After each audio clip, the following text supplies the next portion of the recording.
Welcome to the Connections community. My name is Elizabeth Parks and I'm the president of Parks Associates, a market research and consulting firm focused on emerging consumer technologies. Since 1986, we've been looking closely at emerging products in the home for consumers, consumer devices and services like home security and automation, connected entertainment, connected health, and broadband services in the home. This year would have been our 24th year to host our signature event, Connections, the premier connected home conference. We would also be hosting our 15th annual Connections Europe event in November in Amsterdam. While it's an enormous disappointment that we can't host our in-person events this year, we know they play a huge role in networking, visibility for leading players in the smart home space, and interacting with our analyst team and key players. In place of these events, we're bringing you the Connections community, a virtual experience that will take place through the end of November. We will be live streaming our analysts, industry leaders, and hosting panel discussions through the SwapCard platform, where attendees can log in for live viewing, view past recorded sessions, and interact with fellow Connections community participants during our live sessions. We want to thank our sponsors of our events, many of whom have supported our efforts for years. We really are striving to bring individuals together to network and communicate about the important issues our industries are facing, particularly as we all navigate the new way to accomplish things. Our Connections community platform allows for a live stream view and conversations with our community members. You can ask questions, chat with the group, chat with individuals, and even have a video meeting spontaneously with community members. Following the session, we'll have open networking discussions on video for more dialogue with our analyst team and community members. We have already had some great sessions on the platform as part of the Connections community experience. If you're just joining us, or if you missed a previous session, you can go back on the agenda calendar to watch these on demand. These virtual experiences lead up to 3 days of networking fun, where Parks Associates will present a state of the smart home market, the value in elevated user experiences, monitoring and expansion beyond security systems, smart home platforms, seniors and technology, and the impact of new technologies focused on proactive and predictive analytics, as well as the impact of 5G and Wi-Fi 6. We are proud to bring together over 1,000 executives so far, with more members joining daily. Our team looks forward to your feedback. For any comments or interest in learning more about visibility options or speaking, please reach out to me or any of our team members.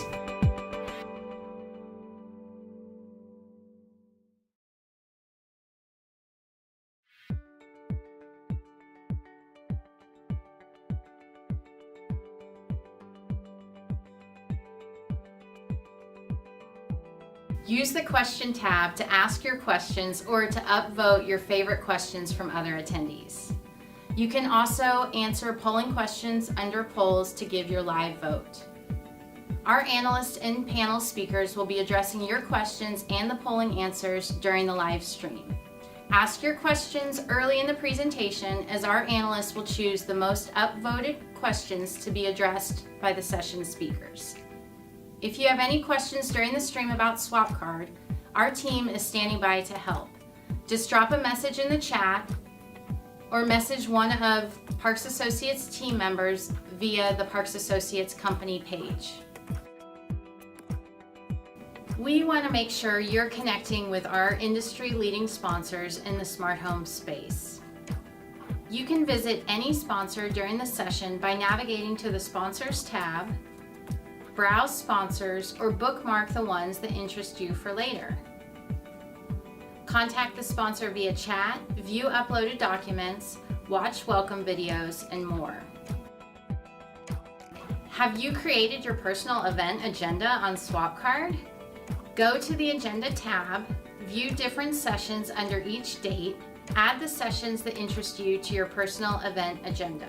You can access your personal event agenda by clicking the My Event tab. Export your agenda to your calendar to receive reminders and a direct link to your registered sessions.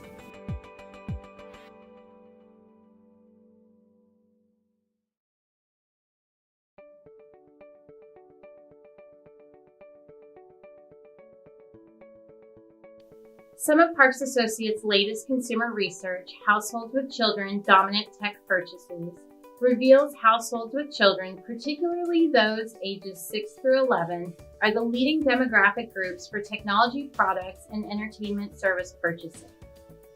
About 30% of broadband households have children at home, which translates to about 32 million households. In general, households with children are young enough to be receptive to smart home technology, but old enough to have the income and educational levels associated with smart home adoption. This group self-identifies as innovators. They likely are purchasing new products early in its life cycle and more than twice the rate of broadband households. Combining this strong technology affinity with the need to buy products for their children creates a powerful tech buying segment. 38% of U.S. broadband households with children plan to buy a smart video doorbell over the next 12 months, compared to 14% of households without children. 90% of households with children at home subscribe to at least one OTT service. Key factors that could inhibit future adoption are the COVID-19 outbreak and resulting financial impacts. 1/2 of U.S. broadband households with children at home worry about their financial stability, and 61% are more cost conscious because of the COVID-19 outbreak. It's important for the device makers and service providers to emphasize the essential value in their solution, such as safety and security, although entertainment is also critically important for households with children. New content offerings for OTT services that highlight children's content or educational content will help keep this group engaged, especially as we continue to see some states encouraging or mandating consumers to stay at home. We look forward to talking more about consumer segments at our upcoming events. Good afternoon. Welcome to our last track for this year's Connections Community. I'm Brad Russell, Research Director for Connected Home, and I'll be your host for this session. In the next hour, we want to turn our sights toward the investment community and the funding trends we see shaping the future. Today's investment environment can be difficult to read. Surely that's an understatement. The market forces of COVID-19, joblessness, and economic downturn are perhaps paradoxically countered by rising stock market values, at least in the US, and the need for some investors to shift money out of some declining categories and into those with stronger outlooks. The cost of money is still low, but return timelines and exit strategies may take a different shape now. How should startups and investors read the tea leaves and perhaps change the way they approach the market? Well, to offer some insights, we've invited industry experts with forward-looking discussions of the investment landscape in the connected home market and what the investment community sees as the future of the smart home. Once again, we want to thank our wonderful sponsors who've made all these conversations possible. Many of them are set up special networking conversation opportunities through Zoom, so make sure you take advantage of those at the end of today's session. Also, let me remind you that a number of our sponsors have provided downloadable materials, such as their sales collateral or new product announcements. This is a great way for you to download the latest product information from these wonderful sponsors. So make sure you scroll to the bottom of the agenda and you can see those links there, and you can click and download their information. Now, our lineup for the track is going to be just as we've been following through the course of the week. I'll share some analyst insight in just a moment, kind of some big picture metrics about investment activity in the IoT space, and then talk about some of the major deals, whether those have been acquisitions or those have been rounds of investment money in the last year or half year or so. Then next up, our Visionary Insight will be brought by Samir Ahmad from KPN Ventures, and he's going to give us a very unique insight into the European smart home market. We'll bring in our panel and we'll talk about investing in the future smart home in investment priorities. We've got a great panel that represent a variety of different perspectives from the industry. And then as we've had all week long, we'll have a follow-up Zoom networking discussions opportunities that you can participate as well. So let me begin just by sharing kind of a big picture look at funding in the US market this year. Now, let me be very quick to say that the data that's on the screen right now is from Venture Scanner, and this is data that's reflective of the whole IoT sector. So this is not just residential, not just consumer, but it is kind of the larger IoT sector that includes both consumer and commercial. So obviously, a lot of what's going on here is indicative of investments in the industrial sector or in other commercial applications of IoT. But it includes consumer, and so we just kind of want to give us some context for the whole market. Now, let me be quick to say that our Visionary Insight presentation is going to give you a very different picture, especially of what's going on specifically in the smart home industry and specifically in the European markets. And so I think these are complementary pictures that kind of helps give you a variety of contextual information about the market. So according to Venture Scanner, on the funding level, one of the things that we see is that funding through Q3 in 2020 is still on par with 2019 values. And so currently we've reached 87% of the total 2019 value by Q3 in 2020. With regards to maturity, we see that new IoT innovation is still capturing the lion's share of funding. 65% of funding to date through Q3 has gone to early stage companies. And you can see on the right-hand side of the chart here, the representative seed versus early, which is the dark color, and then late stage is the blue funding. So we see that early is still capturing a really strong part of the market. Now, some of the most recent funding events chronicled by Venture Scanner include Zwift, which is a cycling app. So that's a consumer-facing investment. Another was Farmers Business Network, which is agronomy, data analytics, and Anduril, which is a defense sector video surveillance startup. So those are, again, just examples of the kinds of investments that are represented in this category. And then finally, as far as exits are concerned, we see that the level of exits so far has been 43 this year through Q3 in the US market. And so that's about the same exit level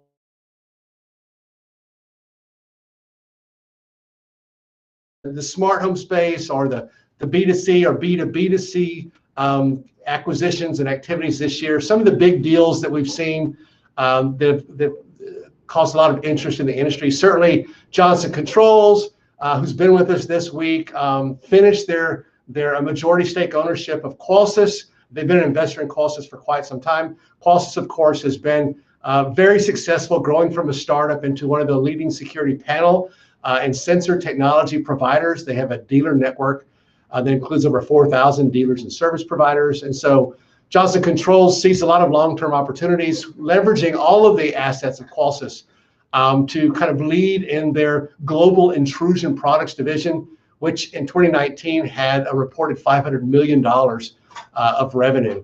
So this is going to be a very exciting acquisition to watch as this team leads innovation inside Johnson Controls business.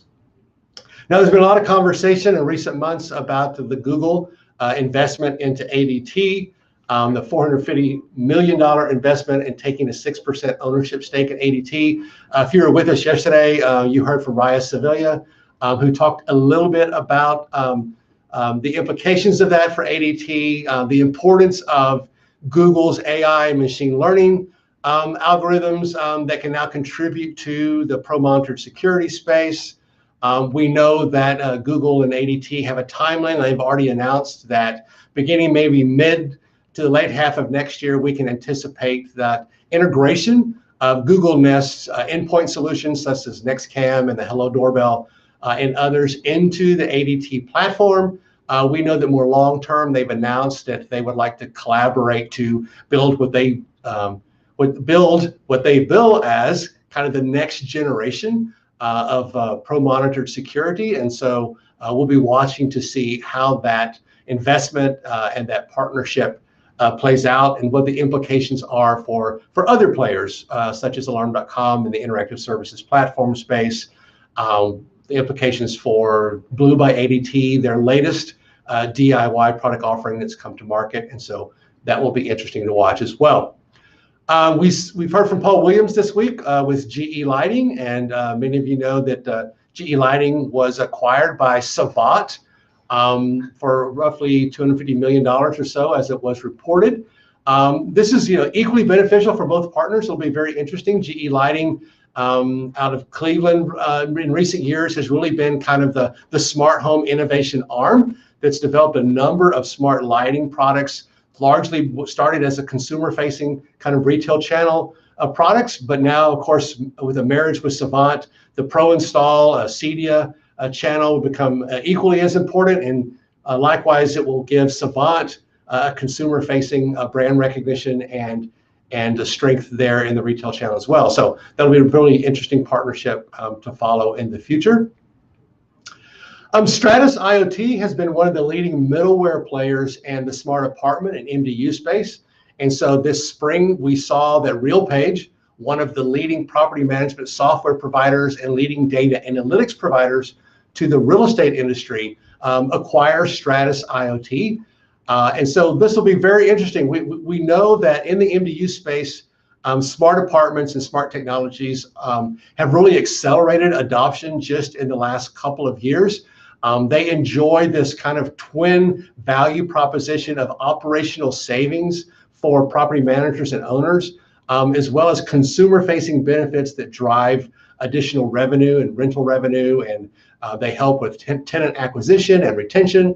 And so this is an exciting partnership to watch. Stratus currently provides services in over 300,000 units across the US, Japan, the UK, EU, and Latin America.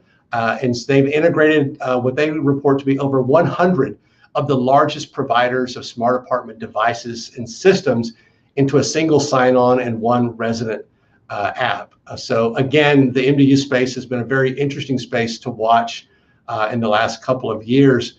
And keeping in that vein, we've seen another couple of things happen around the MDU space. Butterfly MX is also one of a very significant player in the MDU space, starting with perimeter intercoms. And they recently raised another $35 million, even in the midst of COVID, for a contactless entry system into apartment buildings. That round was led by Volition Capital and brings their total funding to $40 million. Butterfly MX has been a popular integration partner with middleware players like Stratus or Dwello or SmartRent or others. They have been a recognized favorite for these perimeter access control systems, but that intercom piece is a critical piece of kind of the whole integrated system for these buildings. Similarly, OpenPath has really been fueled by the COVID-19 situation. They are an access control provider that serves both MDUs as well as just commercial offices. And they recently raised $36 million in new financing. And they're really now dedicated to helping find employees feel more comfortable about coming back to work. So one of the things OpenPath has done is that they've integrated, for instance, temperature scanning in the lobbies of buildings or apartment buildings into their access control system. So all of that data gets integrated into dashboards where relevant stakeholders can monitor both the health of people coming into the building as well as authorizing just kind of the normal credential process. Of course, consumer tech continues to march into healthcare. And so we followed in recent years the investments by the tech giants like Amazon, Google, Apple, not to mention Samsung, Microsoft, and others, all of whom have been kind of cultivating their healthcare strategies. And what's most interesting perhaps about big tech moving into healthcare is where other more traditional healthcare providers often begin with payers or with providers or with a facility mindset. These tech giants, of course, start with the home, and they start with consumer experiences. And so they bring very unique capabilities, not only in understanding consumers and those kinds of consumer experiences that consumers want, but also, of course, their big data analytics and AI and machine learning capabilities. And so it'll be really interesting to see how the tech giants bring their scale, their innovation, and frankly, just their installed base of users. When you think about Amazon has over 100 million plus Amazon Prime members. There are over 120 million plus Android users. There are 100 million iPhone users.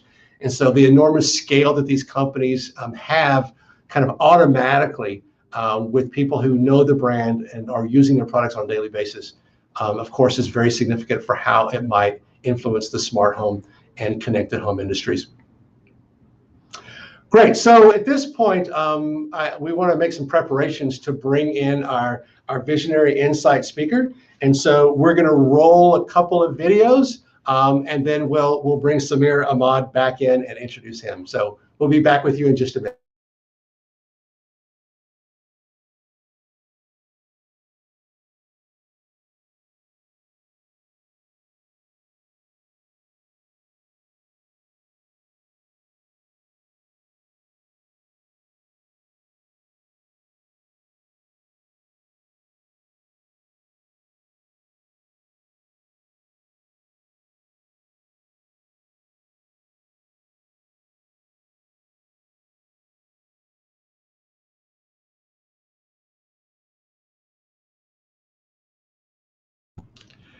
All right, well, it's my pleasure to introduce to you our Visionary Insight speaker for this afternoon, Samir Ahmad, who is Investment Director for KPN Ventures. Good afternoon, Samir. How are you, sir? Good afternoon, Brad. Good. Great, great. Just so everyone knows, KPN Ventures, if you don't know, is the corporate venture arm of the Netherlands' leading telecom. And Samir has a master's in science and finance and pharmacy and 6 years experience in venture capital. So Samir, welcome. We're very interested to hear your perspective on smart home and especially the European market. So I turn it over to you. Thank you so much. Yes, I hope everyone can see my screen now. Perfect. Thanks for having me. I hope everyone is well and safe during this crazy period of time, I would say. My name is Samir, Investment Director at KPN Ventures, and today I'm going to talk about the European smart home investment landscape. And before jumping in on this topic, I will first, for the people that are not aware of what KPN is and what KPN Ventures is, just 2 slides as an introduction. KPN, a listed company, leading telecom and IT company here in the Netherlands, with a headquarters in Rotterdam. As you can see, market cap of around 10 billion. There are rumors today in the market about a possible acquisition from EQT. So the market cap is a bit higher in the meantime. I think it was up 10% today or so. As you can see, we've got households of 3.2 million. The mobile SIM card accounts that we have 4.7 and on a mobile 1.8 million. So KPN Ventures itself is the venture capital arm of this telco IT company, initiated in 2015. It's a separate entity in which this corporate has dedicated 70 million to a fund, which is a revolving fund. So meaning when we exit companies, the proceeds are coming back, which we can reinvest. And the team consists of 4 people, and the domains that we invest in goes kind of related to the telco corporate, from cybersecurity and some other sectors which I won't bother to you all, but one of the domains that we focus and have investment in is the smart home. So we have conducted the research over a couple of last years, and indeed, Brad, it was very interesting for me to see, of course, your slides, which was completely different than what we see in Europe.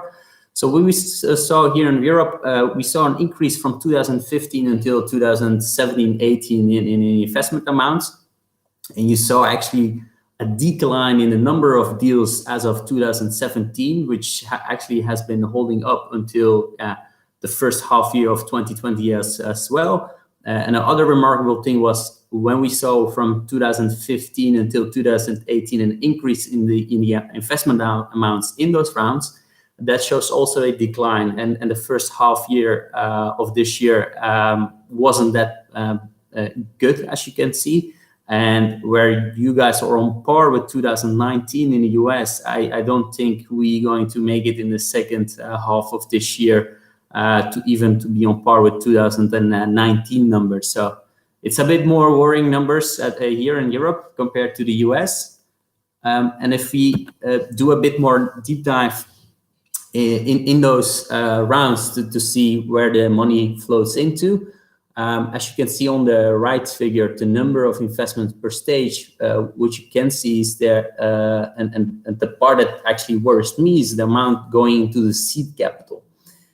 Usually you need those seed capital investments in order to do, if you look at the left stage, the investment more in the venture and the growth. So when the fruit of having been investing in the previous years will also be resulting in that the companies are mature enough for investors and enter companies to get the venture growth and even later stage. So this one is the investments in Tado, which is taking a big chunk here, but usually you see the venture and growth stage dominating in the investment amounts that flows in. And it's not also weird a bit in that sense. Why so? Usually the seed rounds here in Europe are around between 500,000 or 1 million max. Well, the venture stage are, of course, bigger ticket sizes.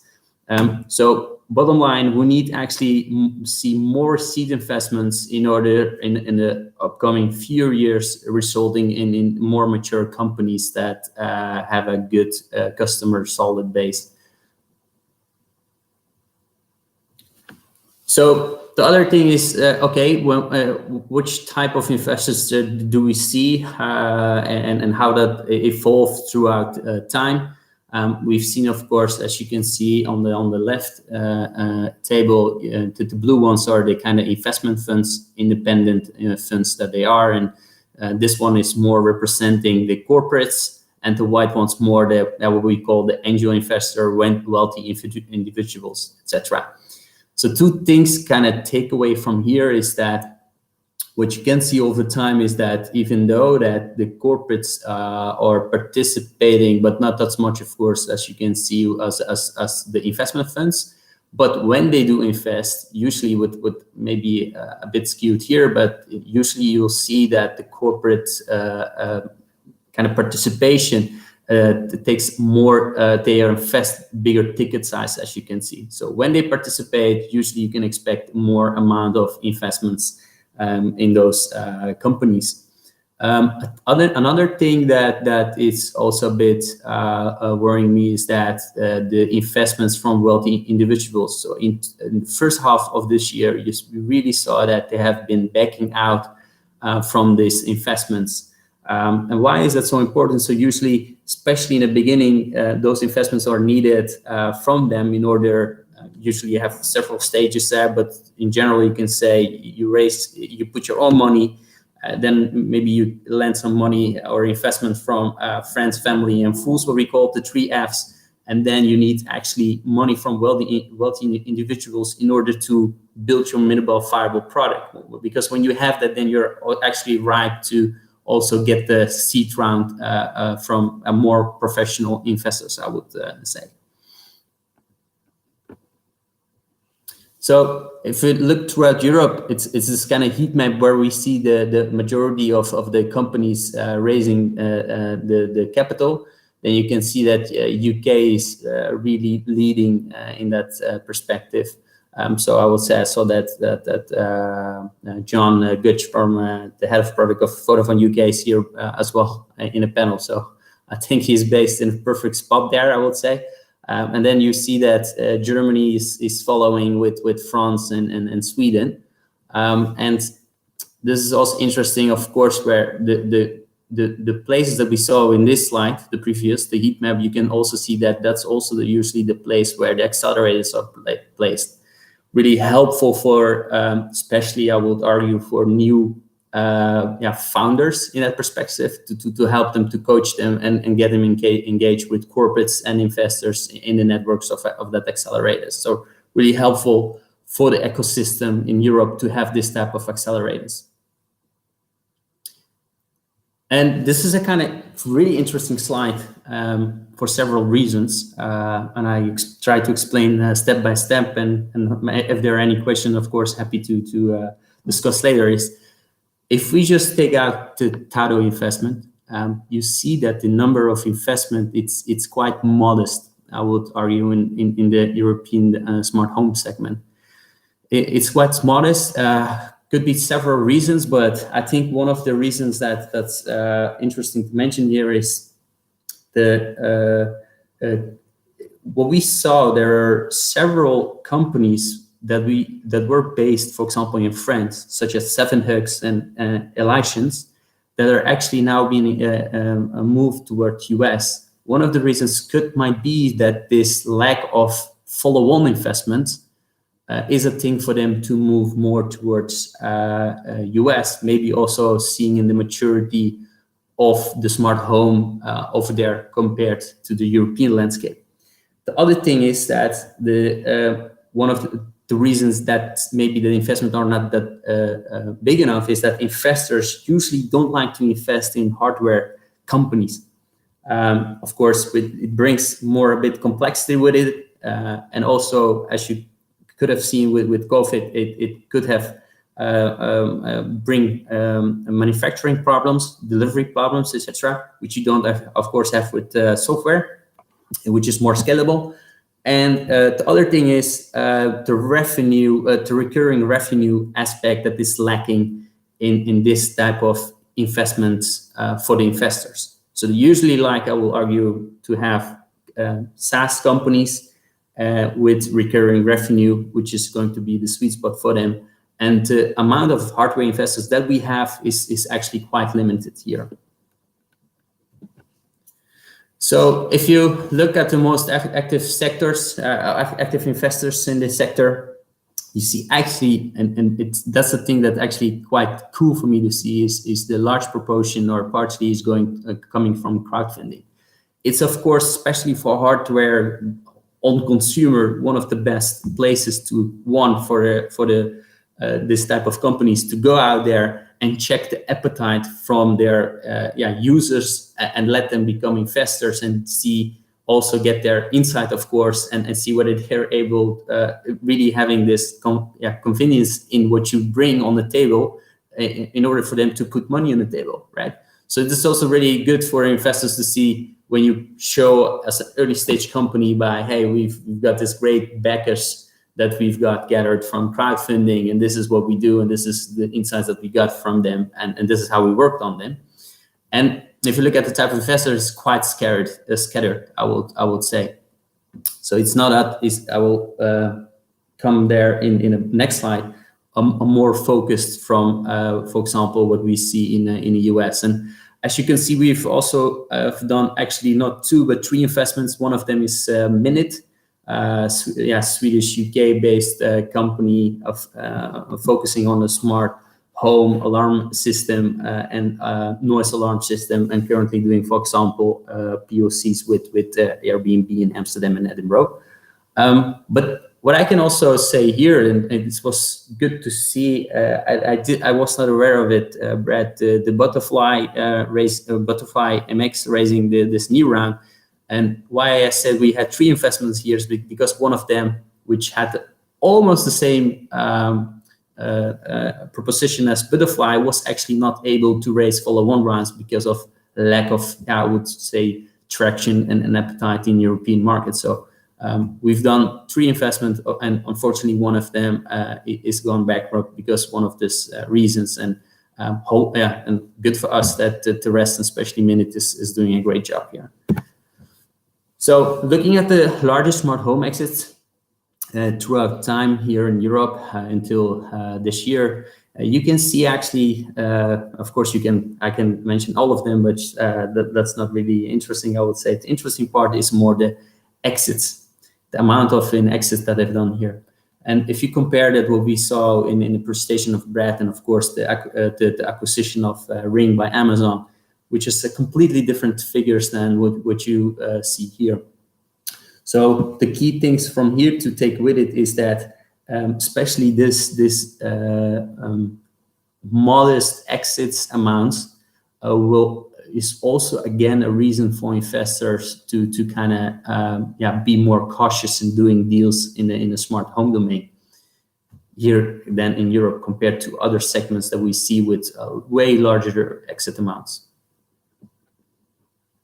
So if you look at the more, the global acquirers, of course, in this domain, and that's the good thing that I see more with the big tech guys in the US, is they have a clear strategy and a clear focus in this domain, well, I will argue, and I hope the people in Europe will forgive me, the smart home acquirers in Europe are a bit more fragmented, and they don't have this clear focus as our US counterparts, I would say, which is usually a non-core business for them, and trying to diversify their portfolio.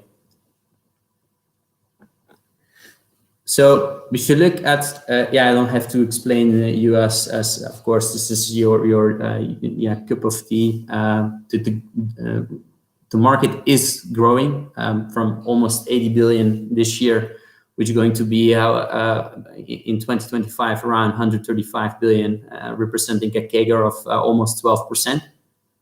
But we do and expect a decline for this year between 5 and 10% due to COVID.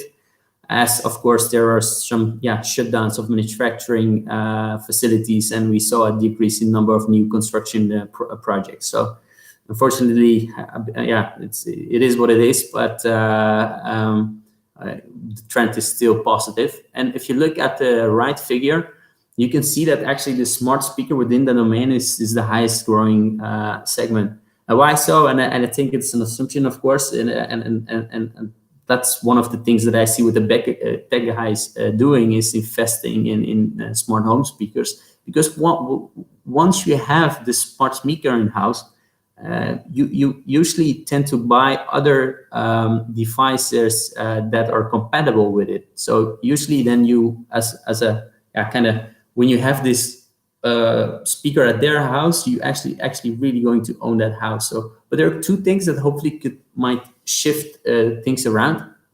and we can, of course, and I saw it in the panel that the president of Zigbee Alliance is also here, is the connectivity standard that could actually change the rate of adoption by one hand the consumers, but also by the new market challengers, making it easy for them at lower cost to bring it on the market. Because they have Amazon and some other big tech guys and the Zigbee Alliance have created this industry work group called Connected Home over IP, which will eventually lead to this. And I think one of the reasons that they might have chosen for this is that because they all have tried by themselves to kind of win this market, but they have seen that they need to make the market, and alone they won't win this, won't be built to make this market as huge as it can be and also win it. So you really need here together and make this ecosystem for everyone. And the other trend that we see, and it's one of the things, of course, that I'm also at my portfolio company Minute working on, is shifting the business model more towards a SaaS model. Why so? On one hand, you will make it attractive for the investor community because there's a recurring aspect that you can show. And other hand is you also will kind of touch base on a more broader group that maybe cannot afford or is not willing to pay, for example, 150 euros for a device and then also having a subscription license on it, etc. So I think this positive developments will definitely be a boost for this ecosystem. And this is a bit outdated data, which we need to also revise. There's kind of May 2018, but I don't think that's shifted that much. But you can see that the biggest clusters currently is more on the home automation security, followed with smart health and connectivity as a third cluster. And that will make sense if we go to the next slide, why these are the biggest clusters. You can imagine, especially in 2010, where you only had almost 600 companies, is you needed more to focus on connectivity and network. And we had that. Of course, other use cases have surged since then. And in 2017, we had almost 1,900 companies. And then we were on a stage like, okay, cool that we have this, but what does it say to me as a consumer, for example, or a business? Therefore, you saw the cluster for data analytics smart devices popping up. And one of the things that I think that was a great move is also from an IKEA point of view, is that, as you all know, they have been quite a while working on this, but what they did great was make making it really simple for consumers by integrating whether it's our speakers or lights or etc. in their furniture, because people are still coming there for furniture, looking at it. It's easy, it's compatible, it's affordable. So really great move by them. And one of the things that they did here, which was smart, is instead of building it themselves, they partner up with great kind of companies in order to bring those products into the market instead of building or inventing the wheel themselves. So basically, the key takeaway messages, unfortunately, it's something that we need to also work here, is the investments are declining here in Europe, which will definitely impact future rounds and exits. And I think that we as European players need to push here to build the ecosystem and assist the companies where we can. On positive note, we see the connectivity standard and the shift in this business model that hopefully could help accelerate the businesses here in Europe. Thank you for your attention.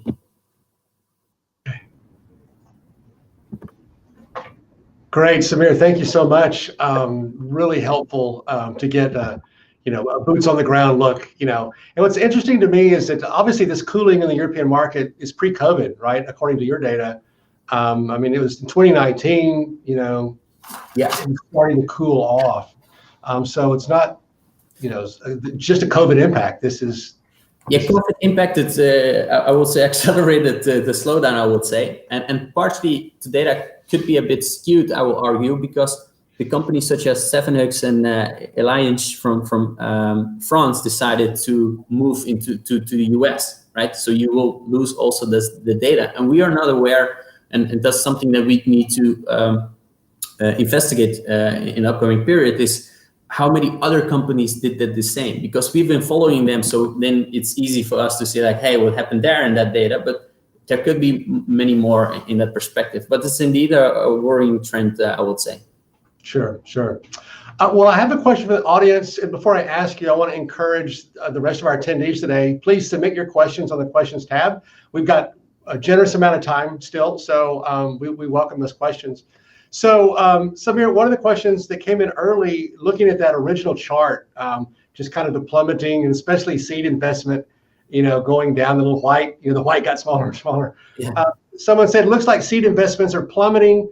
Who is picking up the slack, or maybe who will pick up the slack to help get young companies funded?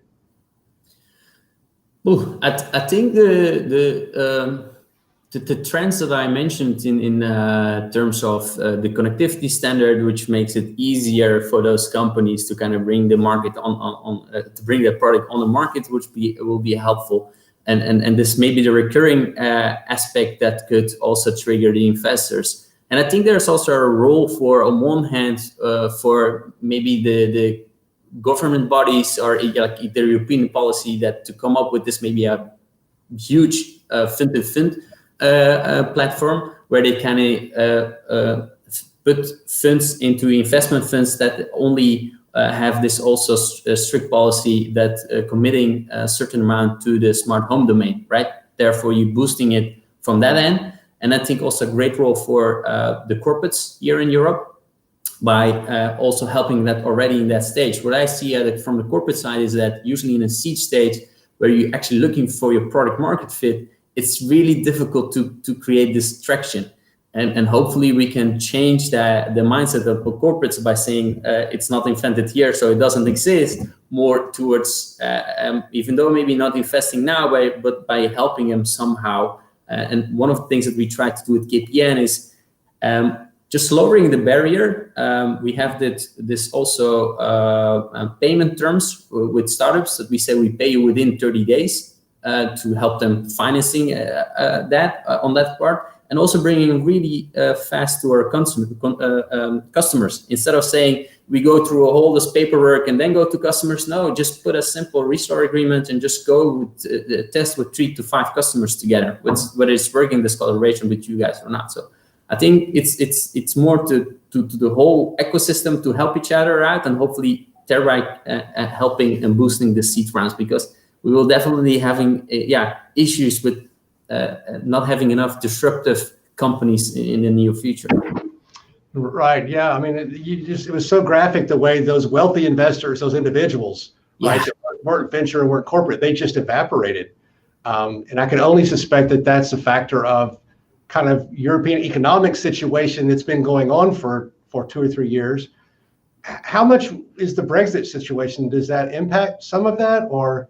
In all honesty, from investments, no, I won't say that much. But it's more that because the COVID has also an impact on them, and you rather wait now in to see how long it takes and how we go back to this new normal. I think it's more. And the issue that creates, because from them, you can imagine, oh yeah, I can understand your rationale, but for the companies, it's less favorable, because you need actually that money to make your minimal viable product in order to get the seed round. You get this dependency in the value chain. Right.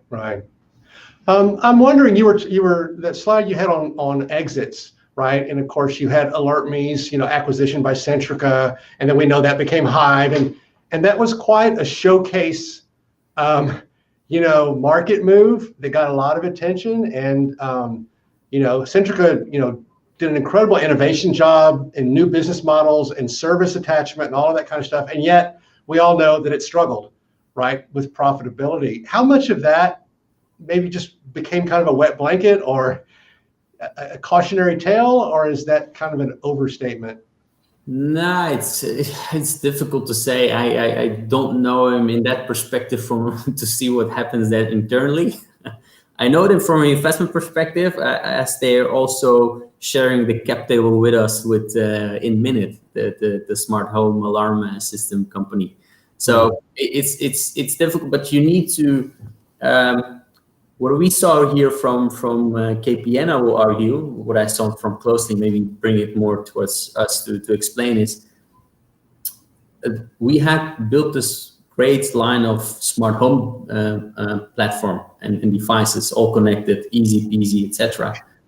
But in the end, when you look at the traction that we had there, was not sufficient enough. And one of the things that I will argue that we could have done better is more marketing power there on the consumer end. Because if you're from a consumer now want to buy these smart home devices, in all the respect, they're paying my salary, but they don't think about KPN. They are thinking about this e-commerce platforms or Amazons of this world, or Google Home, etc., to buy those devices. And I think could be a great role, especially for the telcos, maybe as an independent parties, to cluster and provide and think about security in order to bring them to them. But you need to put the marketing power as well there in the market for people to understand what you exactly do and how. And from the big tech guys, we all know what they do, right? But from others, it's difficult. Yeah, it's something we talk about a lot, and this enormous opportunity for other channels like telcos, like energy, especially in Europe, even more so than the U.S.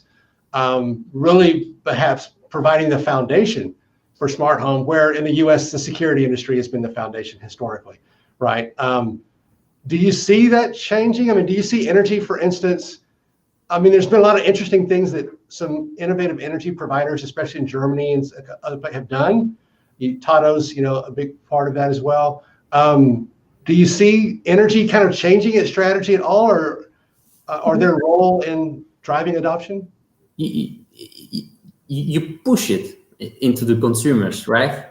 From the energy providers, you push it by putting it in their houses or giving it away almost, right? In their model. So it's from adoption rate, you push it to adopt it, and you're not going to easy switch it because the cost of ownership are basically way too high to kind of switch easily. So yes, but you miss the overall strategy by also providing other to build up their portfolio within those houses, right?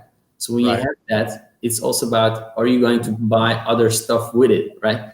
I will argue no, because when you have maybe a smart home speaker, which I have, for example, and then you say like, I want to also control my lights, I want to control my this, and I want to also this, right? And then you're more open to build up the portfolio at your own house, I would say. So I think the angle that the big tech guys have chosen is the one that I favor, and not, the other one I do understand from their instance, but you miss the diversity in products in their toolbox.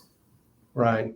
I think some people, and this is one of the questions came in from the audience about the energy space, is I think some people wonder if, growing net zero policy, in some countries, EVs, right?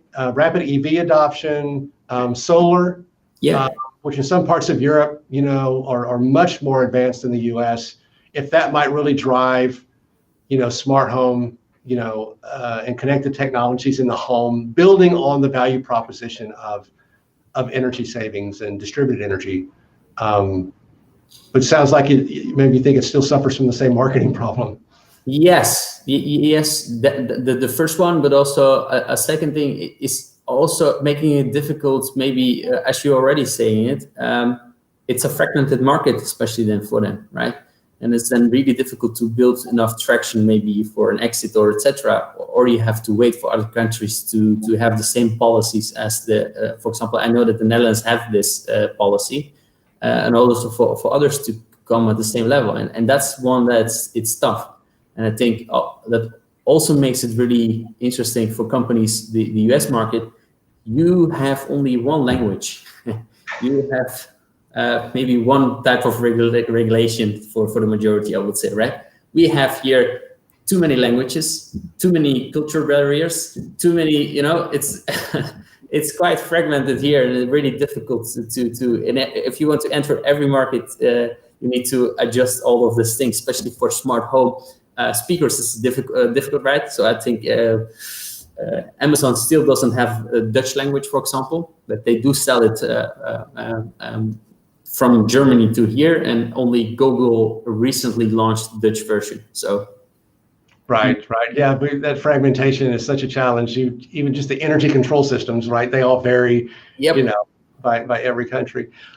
We had a more specific question from the audience just about KPN and kind of your investment range and the criteria that you have for the kind of investments that where your role is in the investment community. Could you talk a little bit about that? Yeah, sure. So what we do is actually we try to help the ecosystem on two ends. On one hand, from my own experience as well, if you invest too early, that might not be interesting for the corporate because they're not mature enough to do business with corporate, right? So, and I'm referring now to the seed rounds, right? You're still looking and trying and etc. So usually where we invest is more in A and B rounds, so still early stage, but a bit later than seed stage. And the way we cover the seed stage, because sometimes you see great companies, you want to just help them out, and that's. I came not from within the telco or IT company. I came from outside. I've been doing M&A, financial restructuring, moving and becoming an entrepreneur myself, raising my own seed round as well, right? So I know the whole chain, and I know how hard the entrepreneurs work day in and out. It's incredible. So we try to help them by also investing in other investment funds. So we have presence in every European technology hub with this great ecosystem of investments partners that we have. So that's one. Ourselves at KPN, what we do is when we invest, the criteria is at least $500,000 in revenue. And we, in all honesty, we say we invest in Europe, but we have done 3 investments outside Europe as well. 2 in the US, I think relevant for you, one Kucho, which is a relevant one, and it's another Israeli company that we've invested in. It's more on cloud, so less relevant for this.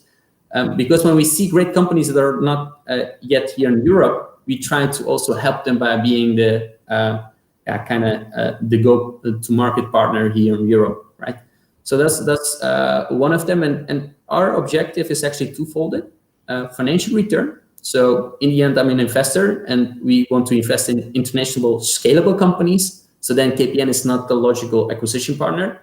And you also make it difficult in this early stage to already putting this kind of M&A terms in the term sheet, because then the follow-on rounds will be really difficult for them, and you will kill entrepreneurship. So that's the last thing I want to do.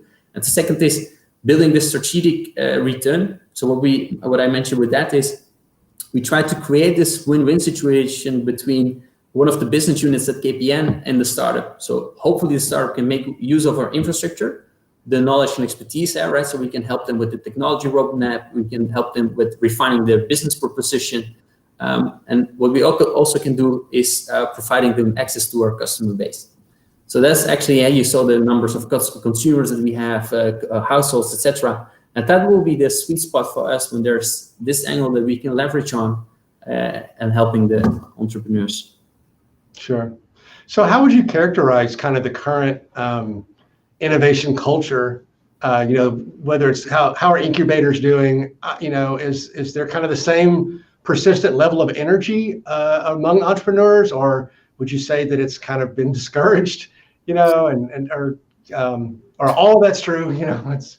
I hope not. And I think it's especially the one thing that I learned about entrepreneurs is, especially with economical downturns, they are the most creative people, and in order to pivot and come up with new ideas. And I think lots of great companies are being born in economical downturn, I would say. So hopefully, no, but I think if you look at the numbers, it's not really comfortable to them, right? And I think it's a good role, especially for the new founders, etc., that they are incubators, accelerators that can help them, and also from a seed investors, that there are great seed investors, and especially when there are deep tech companies, that you have this great people that understand, on one hand, the technical aspect of it, on the other hand, how you commercialize it.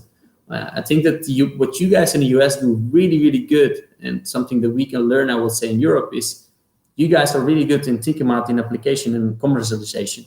And while we're here, if I'm done talking a bit more in deep tech, is we are focusing here more on conducting fundamental research and less more on commercialization and application. So I hope that the new generation will be more focusing on that one. And that's also being based on the numbers that I saw. For example, Harvard has 2,600 publications each year. In Germany, the Max Planck Institute, same amount. But if you look at the numbers of companies founded from that research on Harvard in here, it's 2 times higher. And the likelihood of a PhD to start their own company is also 2 times higher. So we need to find the right things here in Europe and hopefully on time. I think about like Cambridge has been successful. Cambridge Audio, yes, like Audio Analytic, who you mentioned, came out of Cambridge. Yes, and that's kind of a academic hotbed.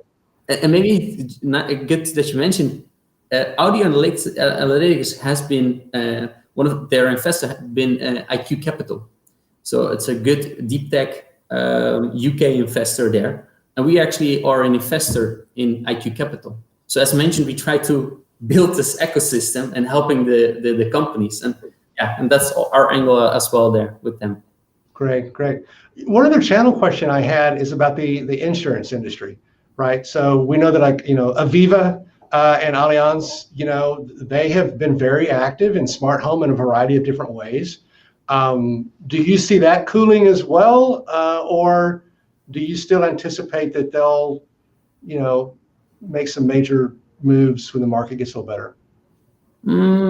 In all honesty, I don't think I can give a satisfactory answer to that question, in all honesty, because I didn't see them that much actually from my own perspective.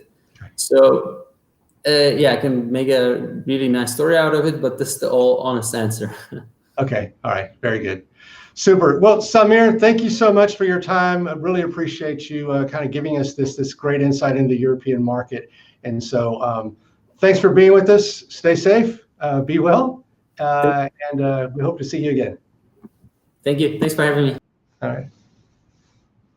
Okay, we want to transition to our discussion panel this afternoon. We've got a great group of industry experts, as I said at the outset, representing a variety of different perspectives on the industry. And so as we bring them in, we want to give each of them a couple of minutes to introduce themselves and their perspective on the industry. And so we're going to start with Tobin Richardson. Hey. Hi, Tobin. Welcome. Good to see you. Good to see you. Thanks for. Yeah. Awesome. So go ahead then. No, I was going to say, go ahead, introduce Zigbee and yourself and perspective. Awesome, thanks. Good afternoon. My name is Tobin Richardson. I'm the CEO of the Zigbee Alliance. We are a global standards organization that specializes in really delivering the infrastructure and the foundation for the Internet of Things. We've been around coming up on 2 decades, starting off in low power, low data rate networking, sort of like a low power Wi-Fi. And since then, we've really grown past that core networking into really the language of devices. And so this is actually a really exciting time for the Alliance as we have several new projects, one of which is fairly well known at this point, Project Connected Home over IP, which is in good shape and on target for delivery in 2021, as well as continuing to grow the footprint of the Zigbee standard. And we'll continue to look and expand to different areas for the Internet of Things, including, of course, with Project Chip, but in other areas like data models and certain other areas. We're privileged to have several hundred companies that lead the smart home, smart building, and growing into different market segments outside of that. And so we're really kind of seeing the growth of the Internet of Things within our membership, and then figuring out really what do we need to do to help really unleash the market for the Internet of Things and all the user experiences that creates. So an exciting time to be kind of working in that. And I will say, in this kind of era of virtual work, we've found ourselves actually getting still quite a bit of work done. So with the global community, I think we've had a really good experience working remotely and really driving virtual teams, and we continue to do that. So it's a tough time, I think, for everybody, but at the same time, we've been fortunate to have still a lot of great forward progress with our standards and the products that our members are bringing to market. That's a little bit about the Zigbee Alliance. Yeah, super. Tobin, thank you very much. Of course, all this week we've had a lot of energy and conversation around chip. And so a lot of folks are very excited about what's going to unfold in the next year or two. So thank you. You bet. All right. Next up, I want to introduce Samantha Rudolph. Samantha is Senior Product Director for Asiaco. So welcome, Samantha. Hi, everyone. Yes, I'm Samantha Rudolph, based here in Montreal. I am the Senior Product Director for Decibel, which is the beautiful product you can see here up on the slide. In short, Decibel is a next generation smart home product that brings together mobility and energy needs in the smart home. So what that means on a more concrete basis is that you can see those 2 guns there. You can charge 2 electric vehicles at the same time at home at a much quicker speed than what is currently available on the market.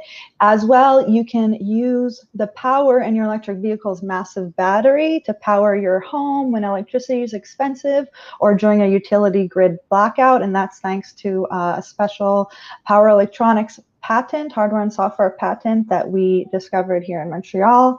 You can also plug in your solar panels, which means that you can power your home and also charge your car with the clean power of the sun.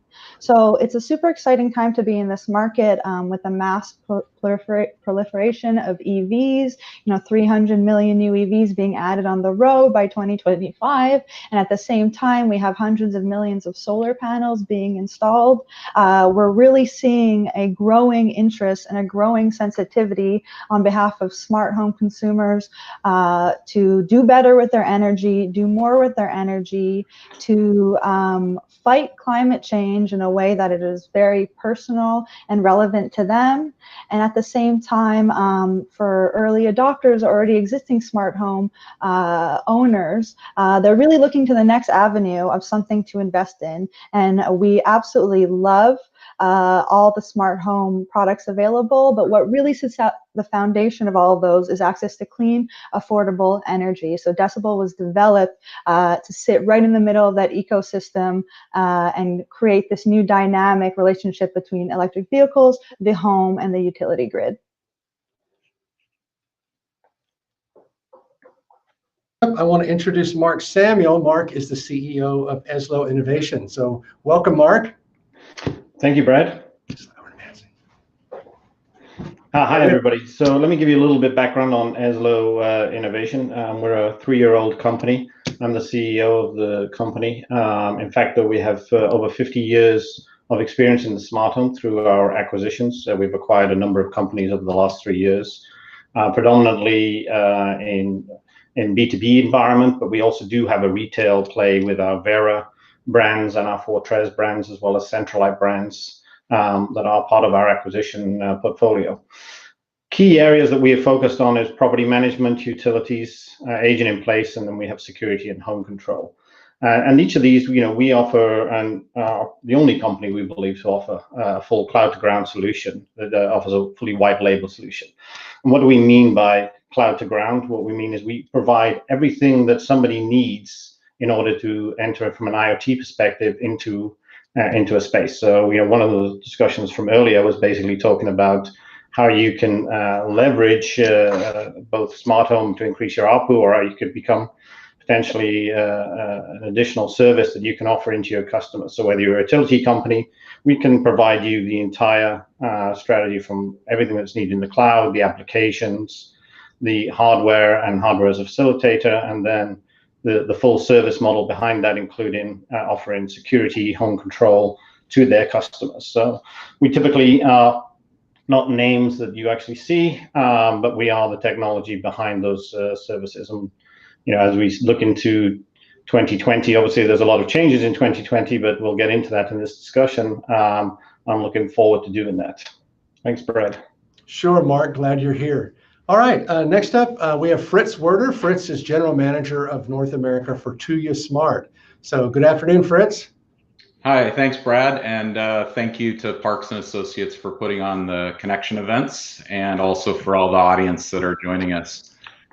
So my name's Fritz Werder. I'm the General Manager and Head of North America for Tuya. Prior to joining Tuya, I was with Legrand for more than 17 years.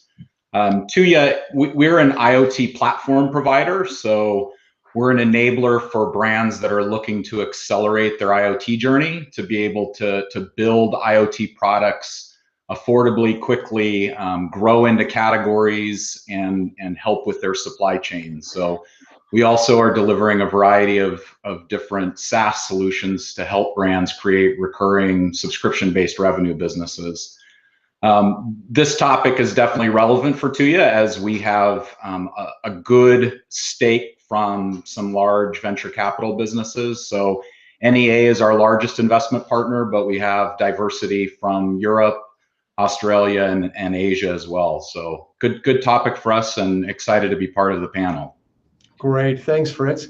We want to turn our attention to our poll questions. So those of you watching today, if you haven't completed that poll, you can answer to this question: which of the following phrases best describe today's general investment climate for connected home products and services? So we give you a scale here from extremely inactive to extremely active. So looking at the numbers, about 40, I mean, the whole weight is tipping towards extremely active at 40%, or somewhat active, and 20% neutral. So a pretty bullish crowd, I would say. And so that's great. So we're going to give our panelists a chance to reflect similarly. I will say that this investment panel is for a number of years has been kind of the way that we wrap up connections. Oftentimes we have VCs. And what's unique about the way we're doing it this year is that we invited these great industry leaders that have their own investment partners that are all at their own unique stages of coming into the market or helping to nurture the market as an alliance. And so this is a great way for us to address this question. So I want to ask each of you, the panelists, a similar question, but I'm gonna kind of wind it up a little bit differently. And that is, I want to think about the short-term impact of kind of all the market forces that we're facing right now. So certainly we've talked a lot about COVID, we've talked a lot about an economic downturn. We could add into that kind of the global economy, trade war issues, and things like that. And so I hear three different stories that are in the market today. As we heard from our audience today, I mean, I hear the bullish story. That is, all is really great. There's lots of tailwinds from COVID that are driving consumer interest that will finish 2020 strong. We often equate that with maybe with the sales force. or the product dev teams would tell us. Then there's the bearish story, right? There's concern that private COVID headwinds, they intensified by a struggling economy, that there's downward pricing pressure, that there's still a quest for better business models that are maybe flattening the market as best today and could perhaps put a serious dent in it even into next year. And we might equate that with what the accountants might say. And then I'm going to give you a third category, which I'm going to call the beaverish category. It may be new to you, but it is this perspective that says, well, consumers are busy with other concerns, but their interest in home tech hasn't waned. Perhaps their purchasing is deferred, but with intense and courageous adaptation by companies that will drive modest growth and perhaps end the year at least close to where we were at the end of last year. So I'm pitching the question to each of you. Are you bullish? Are you bearish? Are you beaverish? Are you some other animal metaphor that better pictures your position? Tobin, I'm going to start with you. Kind of, what's your take on the short-term impact of the market? Yeah, I like the 3 Bs analogy, and I'm going to have to borrow that, Brad, in terms of the beaver. That's a great analogy. I think we're probably somewhere between the beavers and the bulls, and I think we're seeing even in our own membership of the companies that are within the Zigbee Alliance, there's a fair amount of movement in terms of within that industry segment in smart home. I think what we're seeing is a number of companies that are looking to really standardize this foundational piece, the connectivity and the interoperability, so they can focus on different services, and they're finding those new services. And that's something that a lot of these companies have been maybe not struggling with, but they've been really focused on just getting these things to work together. And the fact that they're focusing now on pushing that into the standards organizations means that they're not really looking to differentiate on that. They're finding a way to differentiate on the services and the things that they're actually offering to the consumer. And again, one of our biggest markers is the number of certified products that we have that are still going through. So we get an indicator for whether companies are still building products, bringing them through our certification process. And then as well, the investment that these companies are making in really some of these active projects. Are new companies joining that? Are companies sending their engineers in here? Are they bringing in a lot of good intellectual capital? All of those are really positive right now. I've really been impressed, and certainly 6 months ago we were very worried. We were concerned about whether or not we were going to see companies kind of say, all right, time out, let's kind of see what happens and then come back. But I think what that's telling us is they think there's a fair amount of kind of new service, new value to be offering in smart home, smart building, and several other kind of use cases that are taking place. So I think that's a really positive. And on the certified product side, we're on track for a record year just on the Zigbee technology line. So that is a great indication of investment and growth. And so I think that is a really good thing. I do think, though, that, and this is why I'm kind of in between the beaver and the bull, maybe I have to come up with a pub name like that. So I think, in between, because I think there's still some reticence on the side of customers and consumers. I think, some of the purchasing patterns have shifted a little bit, perhaps there, and you're getting more volume in the work from home kind of products, and less potentially in some other areas. But there's still that purchasing, right? So people are putting their dollars out. I think they see this as a tough but temporary condition that we're going to get through, and so they're willing to effectively allow their disposable income to be used on that. And now, having said that, we do have to, the last point here is recognize that there is a huge amount of folks that are unemployed and just carrying on through support checks and unemployment and things like that. So I think there's still a little bit of a dampening there, but the indicators that we've seen are still really strong. Great, Tobin. Thanks for that perspective. Samantha, you're a Canadian company. You're working in the energy space. What's your take? Do you see it that way, or do you see it a little bit differently? There we go. I'm unmuted. I was going to say, being a Canadian company, I'm sure you're hoping that I'm going to answer beaverish. However, I'm going to stay true to my product development background and go with bull, or probably somewhere between beaverish and bullish. I'd say that COVID as well, COVID has obviously made us spend more time at home, which means that we've also have a renewed sense of appreciation for our home and the importance of protecting it and kind of keeping that fortress safe. At the same time, residential energy use has gone up significantly, from anywhere from 7-ish% in New York State to some areas seeing 20% increases. So I think that there's also, while on one hand there's this, renewed idea of wanting to protect our home because, isolation is difficult. But if you could take a second to imagine what isolation would have been like without any access to power, so there's that one end of wanting to, invest in protecting our fortress and making sure we have everything we need when we need it, and perhaps, investing in more entertainment systems to keep, families with young kids active. But there's also the idea that we need to get smart about how we use our energy and how much of it that we do use.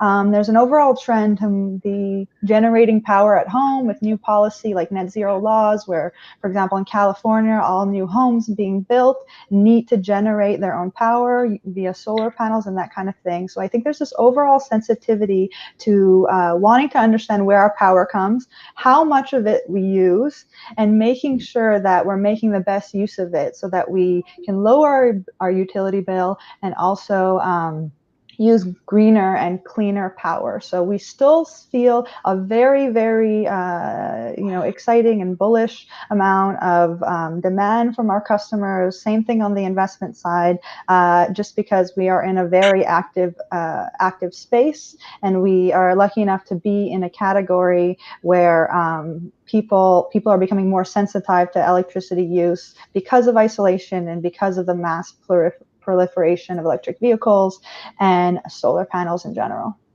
Great. Thanks for that perspective, Samantha. Mark, what's your animal of choice? Yeah, I don't think I'm a beaver or a bull, or I've got to go with something less chameleonish. And what do I mean by that? If you think about the last sort of 6 or 7 months, we've seen tremendous sort of acceleration in some really accelerated.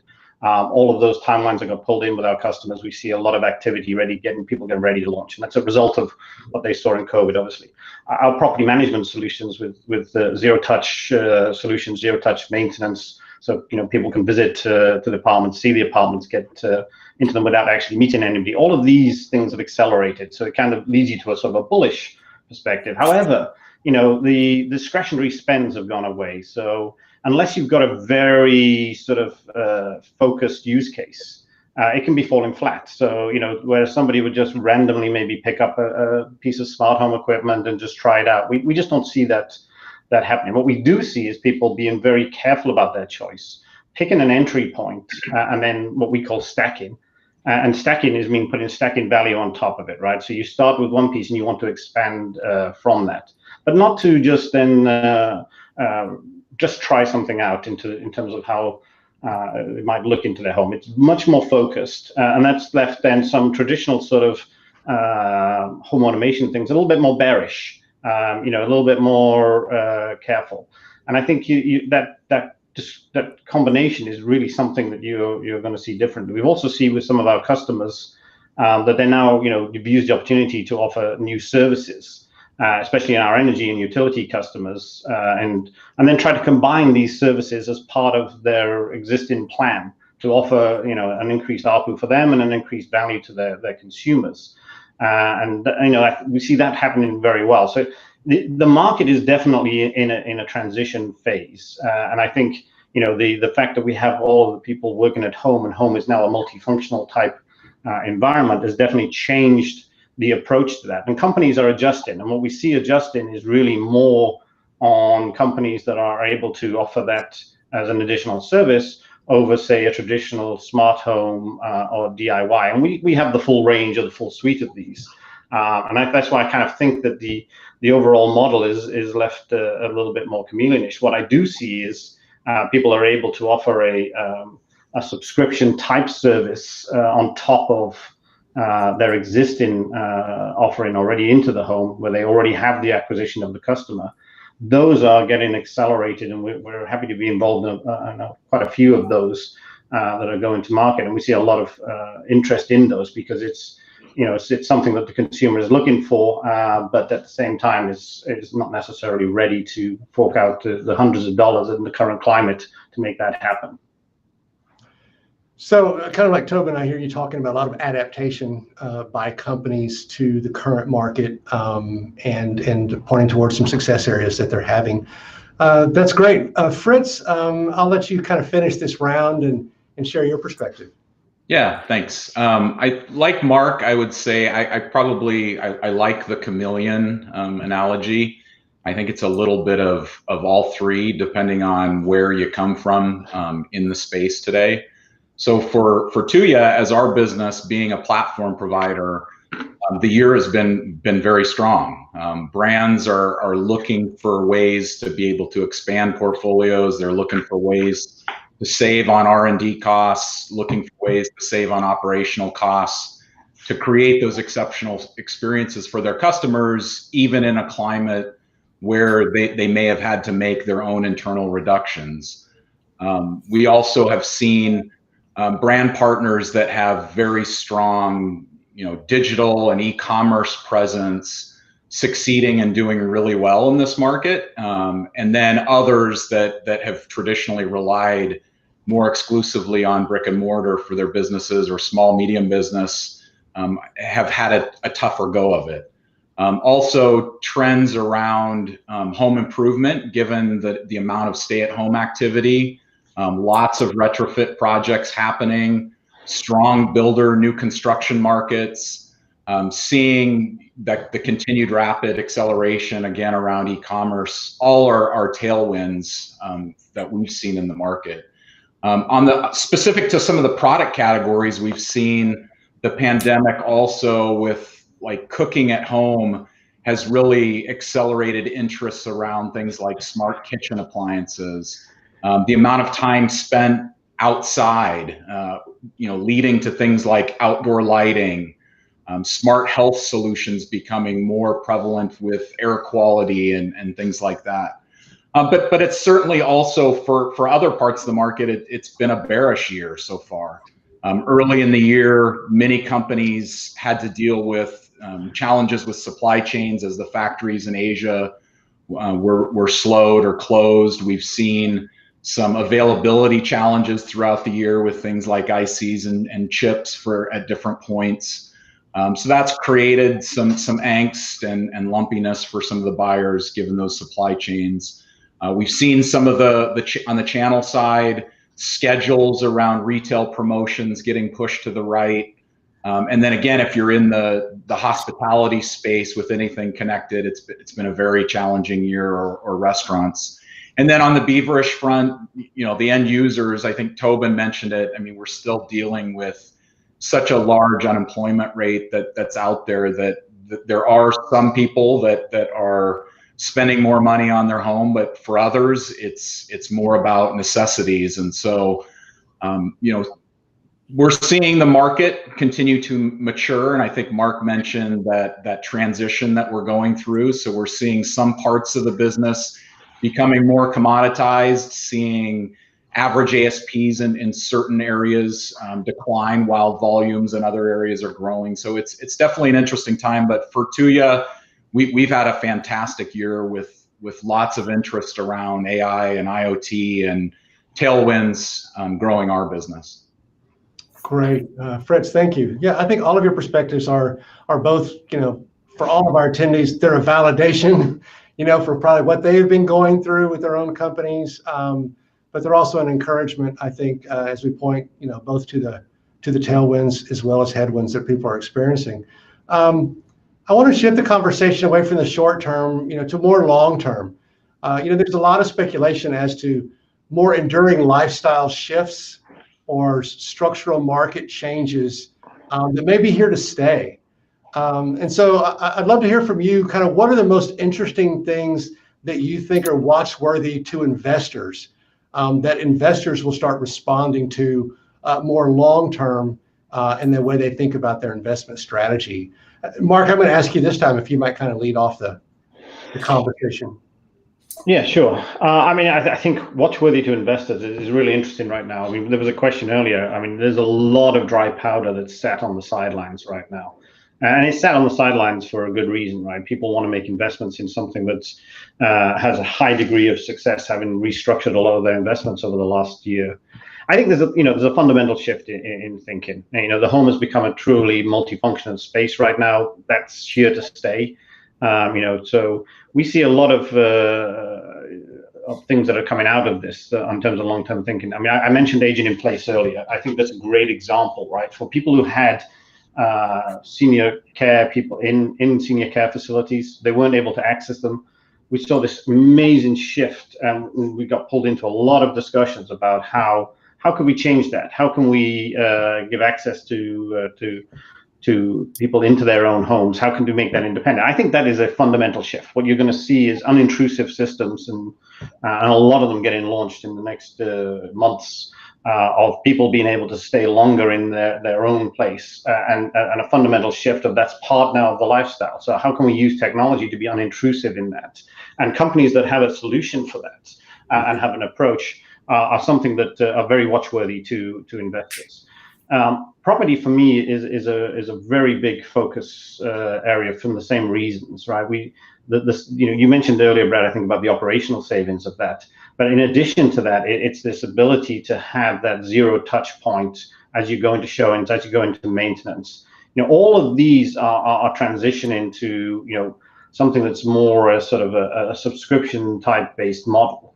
But it doesn't get subscription as in getting the consumer to pay. It gets built in. When we are working with our property companies, it is built into the single family homes that we're deploying with into the rental that goes every month. But it is a subscription model, and it allows us to make long-term investments into that.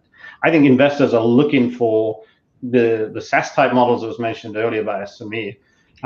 If you are in smart home right now and you do not have a SaaS model, you are really struggling to present yourself as having a long-term successful future.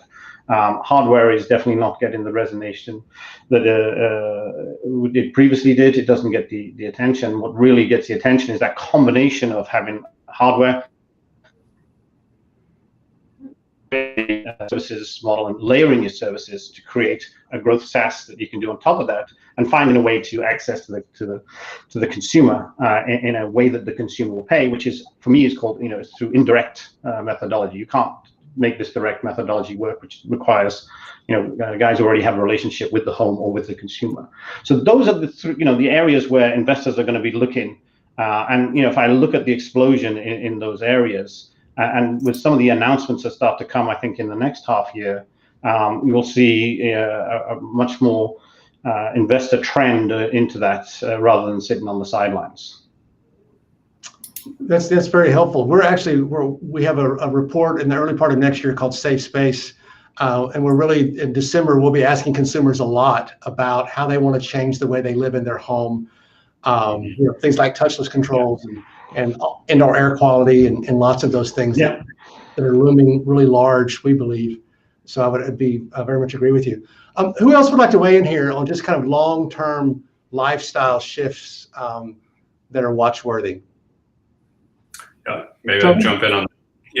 So I'm glad Mark mentioned aging in place. We talked a little bit about work in place, and I think Mark talked about that. We're a lot of the this kind of focus on being in the home or working from the home, and you can see behind me this is a converted guest room that I've taken over and started doing things. And like Mark talked about, I'm in this room 12 hours a day versus in an office or outside. So now I'm starting to care about the air quality, the temperature, things like that. So these are kind of environmental conditions and things like that, as well as how I interact with the kitchen here or the bathroom or different things like that. So a lot of the living in place, that kind of concepts that come with aging in place, I think folks are starting to see that kind of transition into the work from home kind of concept. And so kind of playing with that theme of work in place, I think you can see a change and a long-term change in that.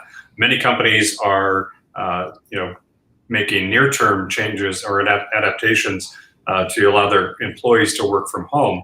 You have some that have said forever we'll do this. A lot of Silicon Valley companies are making that decision now. And so that really transforms two things. One, what city folks are going to live in, but secondarily, when they do, what that home environment is going to look like. So the notion of a home office just gets exploded out even more. And so I think that's probably a long-term trend that we'll see as a result here that will then have some impact and some tail on that. Tobin, do you see investors kind of channeling, kind of redirecting their investments into some of these new use cases pretty quickly, or maybe just players that are already there kind of accelerating? I'm not sure. I think there are a number of companies that are in that space already that are. It's a fairly easy, straightforward adjacent. But I think perhaps what you might see are partnerships with companies that own, the ecosystems in the home where they're able to offer additional services. So I haven't seen those yet. I haven't seen that investment, but it would not surprise me to see kind of these adjacencies kind of come together and say, okay, how are you looking at nursing homes, and how are you looking, by the way, at hospitality, right? Because if you're effectively looking in a home environment and a hotel and other, how do I then transition that to kind of a home environment? So I think there are probably some straightforward adjacencies. There are some companies that are looking at environmental controls. This is not necessarily building a smart building, but if you look at, and I'm blanking on the name of the company, but there's a company that looks really at kind of this health and wellness view. I think they partner with Weston in terms of how they. Thank you, Delos. That's exactly right. So they've got a pretty long product rollout plan, which won't help my son who's in the dorm in Chicago right now. But that's where they're going to end up. They're going to have really hopefully living environment. Whereas right now, that'll be a little bit more variable. Yeah, Delos actually has a partnership with KB Home right now to kind of model what that would look like in the residential single family space. Other thoughts, Samantha or Fritz, about long-term shift? Yeah, sure. I can jump in here. One really exciting area that we see is energy as a service. When we talk about, the large incumbents like Sunrun, Vivint, SolarCity, Tesla, who are offering, sometimes $10,000, $20,000, $30,000, $40,000 new decentralized energy systems, solar panels plus storage. Instead of having to pay that money up front, you sign a power purchase agreement where you pay a monthly fee that is priced to be significantly less expensive than what you currently pay to your utility. You, of course, as a homeowner, don't own the panels, don't own the battery, so the overall value of the home doesn't increase as much as it would if you had, got your own personal financing or bought the system outright. That's a really exciting area to play in. We're seeing the best business models, or the most fruitful business models for investors these days, are smart hardware powered by a SaaS subscription model. But that we have to make sure that SaaS subscription model adds significant value. So that's where we can't just charge, to have access to your data. You have to charge to have that extra layer of savings, whether that be dollar savings or CO2 savings or some padded level of intelligence. I think consumers are no longer okay with paying a monthly service just to access something. We need to pay a monthly service to have additional value. And on another level, we're also seeing the sort of fear around aggregate systems, meaning that more consumers and investors are wanting to invest in local and decentralized systems. Think about large centralized power plants that, number one, cost trillions of dollars and decades to build out. But think about how vulnerable those are to cyber attacks, extreme weather events, any kind of attack. One cyber attack can turn the lights off for millions of consumers in the blink of an eye.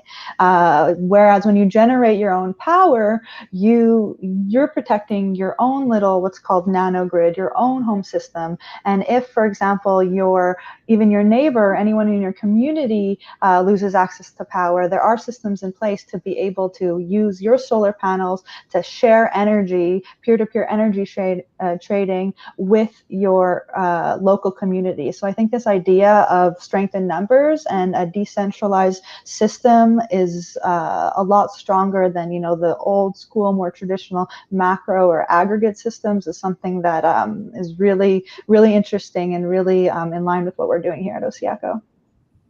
Great. So Fritz, is both a platform provider and hardware, are some of these new use cases, I mean, causing you to think differently about partnerships or, you know, other integrations or technologies that you want to bring to market?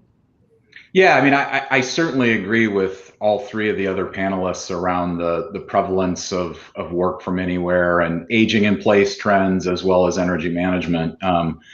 We definitely see artificial intelligence continuing to evolve, making the home much more about being predictive rather than just being smart and reactive.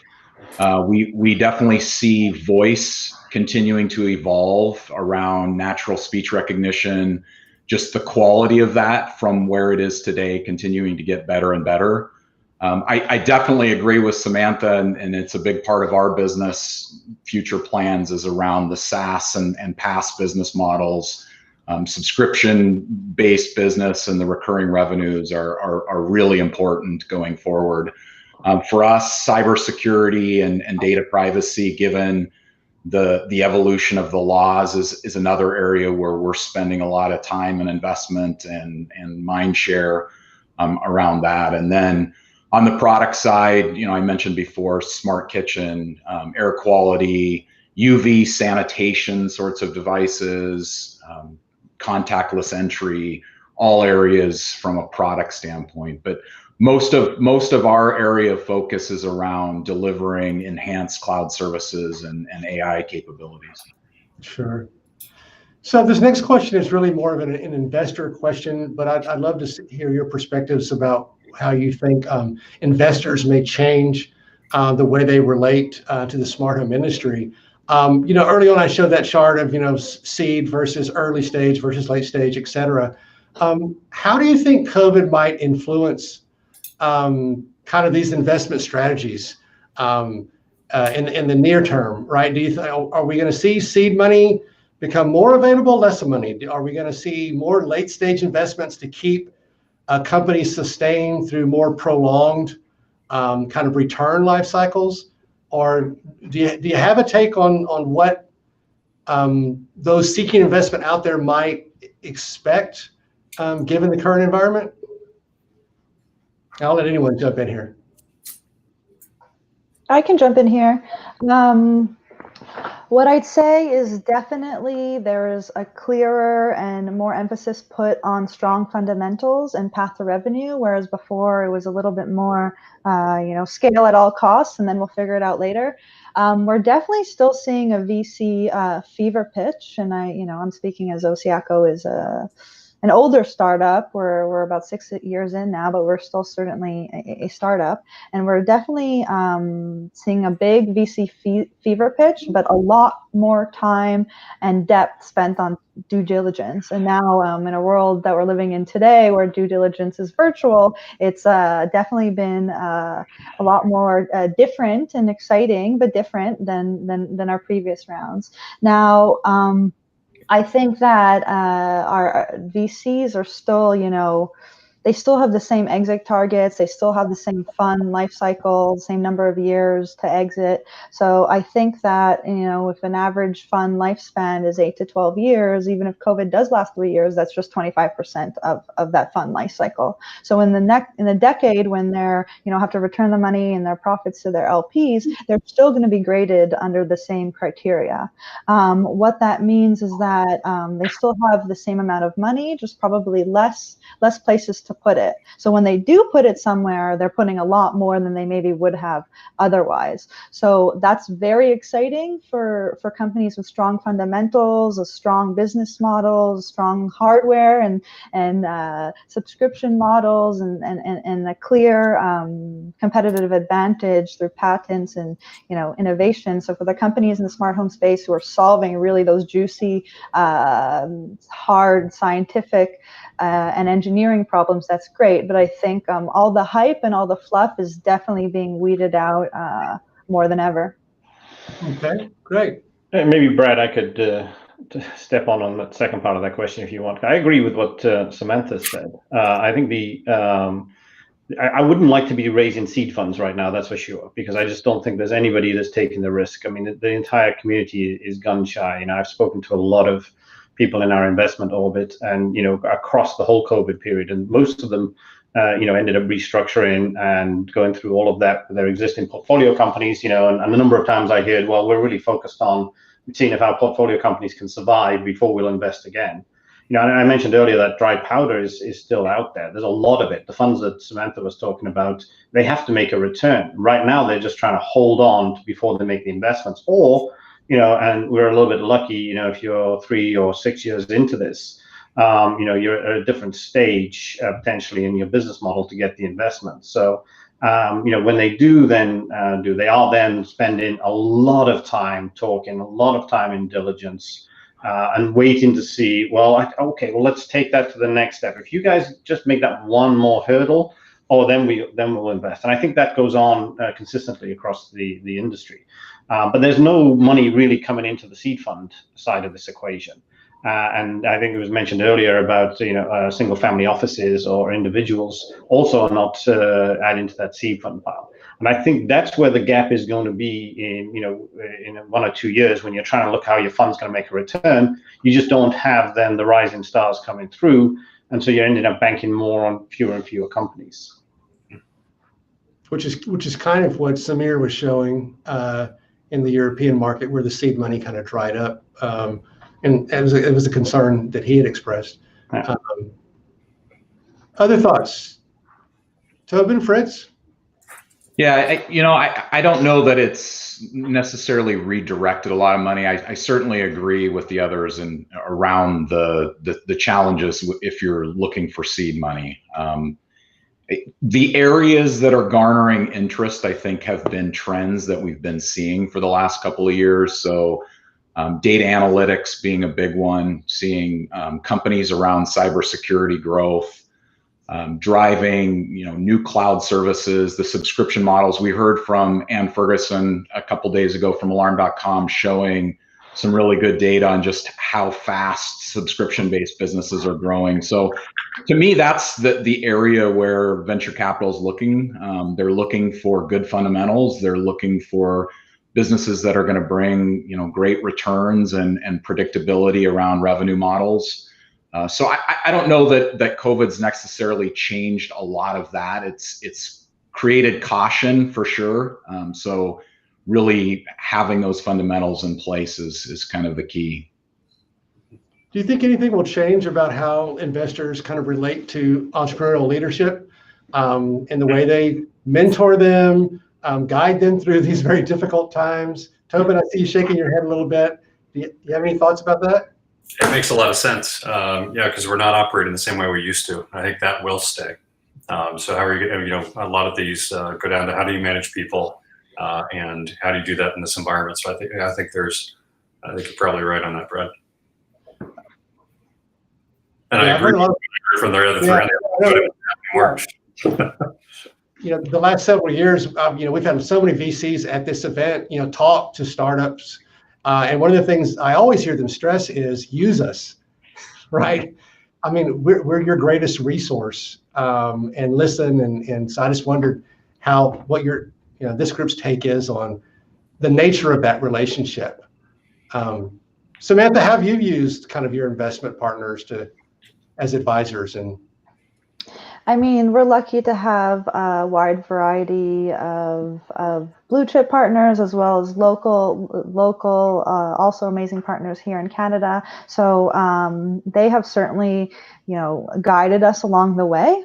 At the same time, we also are lucky enough to have a very seasoned executive team. Our CEO, Marc-André Forget, has spent decades in the utility industry. Our COO, Mathieu Vitriquer, is from Goldman Sachs, and we have a great VP of sales, Linda Farinaccio, who headed up sales for utilities at GE. So we are not your typical startup in the sense that we're not, two 18-year-old guys in tank tops tinkering in there, parents' garage. So that aspirational leader, that those 18-year-olds who maybe would have gone from seed to exit in the past decade have there's a trend away from that, I think. And just like we're looking at business models that have stronger and deeper fundamentals, we're also looking at executive teams and CEOs whose maybe first time it's not their first time being a CEO, and a management team that has worked at a big organization. I think that a lot of people say when you're at a startup,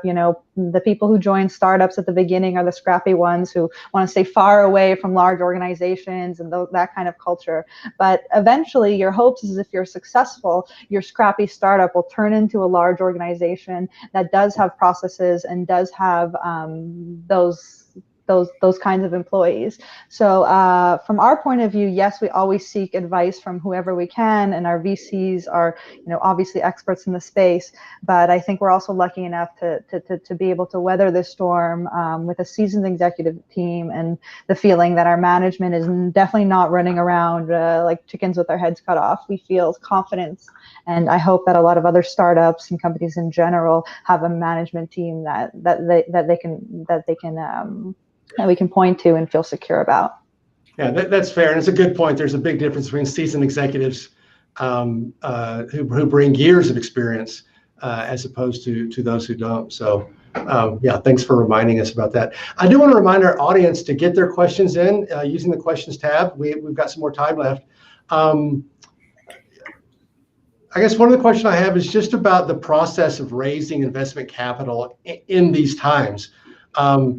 How is that changing, and the approach, and the sources? Any thoughts about those who are on the front lines of raising capital right now, and how the process may have changed a bit?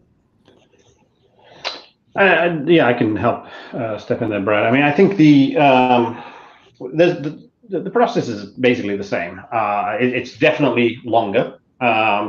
I think coming back to the previous points we were talking about, one of the key things you need now as you're raising is really to have a strategic as part of your investment round, right? I think that gives a lot of confidence in terms of partner to the investment community. It's something that they then see as a vindication of the strategy and the approach. So the ROI potential is already built into the plan because they see that investment. So it's key and do things. I mean, another key element from my perspective is whether you have whether VC or any investor is already a part of your business, or is somebody that is on the outside. Using that advisory community is something I do constantly. And whether it's a Deutsche Bank or Raymond James or any of the big guys, as well as any of the small guys, we constantly need to have be able to tune that through. But you've seen one of the challenges you're seeing is basically this process, which could sometimes be 3 months, 4 months, is now typically 6 to 9 months, if not longer.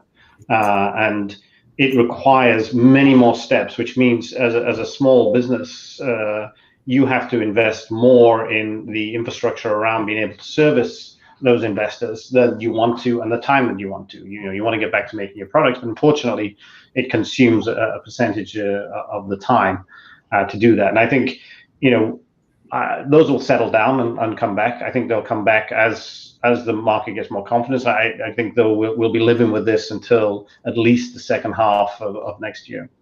No, thanks, Mark. I think it's really practical advice. And I wonder any other practical tips you would give people that are raising capital right now about how they would approach investors, approach the process.